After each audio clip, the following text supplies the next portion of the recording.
Hi friends, prawn gravy செய்யறதுக்கு ஒரு கடாயில் 3 டேபிள் ஸ்பூன் நல்லெண்ணெய், அது கூட கரம் மசாலா ஸ்பைசஸ்லாம் பொரிஞ்சோடனே 2 மீடியம் சைஸ் பெரிய வெங்காயம், பச்சை மிளகாய், கருவேப்பிலை, 1 டேபிள் ஸ்பூன் இஞ்சி பூண்டு பேஸ்ட்.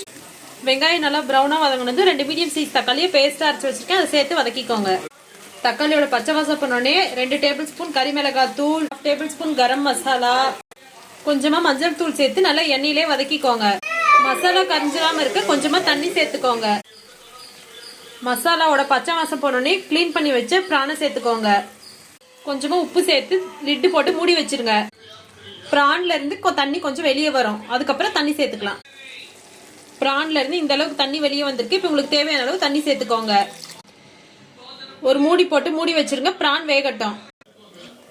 தேங்காய் பேஸ்ட் அரைக்க ஒரு மிக்சி ஜார்ல 2 பத்து தேங்காய், 3 முந்திரி, கொஞ்சம் சோம்பு, கொஞ்சம் கசகசா, 1/2 டேபிள் ஸ்பூன் பொட்டுக்கடலை சேர்த்தீங்கன்னா நல்லா ஃபைனா அரைச்சிடும். இது நல்லா ஃபைன் பேஸ்டா அரைச்சிட்டு வந்துருங்க.